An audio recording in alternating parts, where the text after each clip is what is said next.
কসবাকাণ্ডে ল কলেজের ঘটনায় গ্রেফতার কলেজের নিরাপত্তারক্ষী পিনাকি বন্দ্যোপাধ্যায়। অপরাধ ঘটনার সময় তিনি কলেজে উপস্থিত ছিলেন, নির্যাতিতার বয়ানে উঠে এসেছে সেই তথ্য এড়িয়ে কসবা গণধর্ষণ কাণ্ডে মোট 4 জনকে গ্রেফতার করেছে পুলিশ। ঘটনার 3 এসএসআরএমের ফুটেজ উদ্ধার করেছে লালবাজার সাইবার সেল। ইতি ঘটনার আগের ও পরের সময়কার ফুটেজ রয়েছে, যা তথ্য বিশ্লেষণ করে দেখবেন তদন্তকারী অফিসাররা।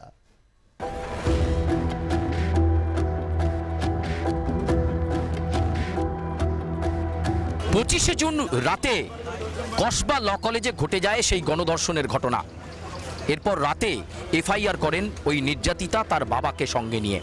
নির্যাতিতার বয়ান অনুযায়ী এবং পুলিশের তদন্তে যা উঠে আসছে, ঘটনার দিন ইউনিয়ন রুম থেকে টেনে হিজড়ে গার্ডের রুম অর্থাৎ নিরাপত্তারক্ষীর রুমে নিয়ে যাওয়া হয়। ভেতরে নিরাপত্তারক্ষী ছিলেন, তাকে বাইরে বের করে দেওয়া হয়, এরপর তালা চাবি দিয়ে দেওয়া হয় এবং তারপর ওই গার্ডের রুমের ভেতরে চলে পাশবিক অত্যাচার। রাত 10:50 নাগাদ মেয়েটি কলেজ থেকে বেরোয়, তাকে ভয় দেখানো হয় এবং ওই প্রভাবশালী ছাত্র নেতা ভয় দেখিয়েছিলেন যে যদি কাউকে কিছু তিনি বলেন বা কোনো অভিযোগ করতে যান তাহলে কিন্তু তার নগ্ন ভিডিও তাদের কাছে রয়েছে, তারা সেটা ভাইরাল করে দেবে।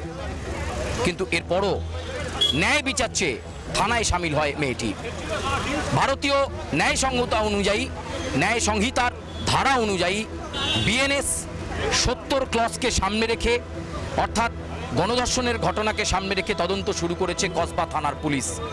ইতিমধ্যেই তদন্তে নেমে 4 জনকে গ্রেপ্তার করা হয়েছে এবং সেই সঙ্গে নিরাপত্তারক্ষীকেও গ্রেপ্তার করা হয়েছে, কারণ তিনি যখন জানলেন ভেতরে এই ধরনের পাশবিক অত্যাচার বা ধর্ষণের মতো ঘটনা ঘটছে, কাউকে তিনি জানাননি। কলেজ কর্তৃপক্ষ বা প্রিন্সিপালের দৃষ্টি আকর্ষণ করেননি নিরাপত্তারক্ষী, সে কারণে তাকেও জিজ্ঞাসাবাদ করার পর গ্রেপ্তার করা হয়েছে এবং ইতিমধ্যেই অভিযুক্ত সহ তার সহযোগীদেরকে গ্রেপ্তার করা হয়েছে এবং তদন্ত প্রক্রিয়াকে ত্বরান্বিত করা হচ্ছে।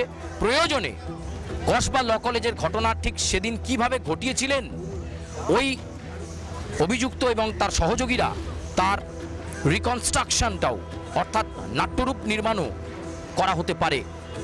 আগামী 24 ঘন্টার মধ্যে স্পটে গিয়ে সেই নাট্যরূপ নির্মাণ করতে পারে কলকাতা পুলিশের উচ্চপদস্থ আধিকারিকরা। আর সে কারণে তারা প্রস্তুতি নিয়েছেন যত দ্রুত সম্ভব এই ঘটনায় প্রকৃত তদন্ত করে প্রকৃত দোষীদেরকে শাস্তি দেওয়া যায়। সব মিলিয়ে কসবা কাণ্ডের রহস্য আরও ঘনীভূত হচ্ছে।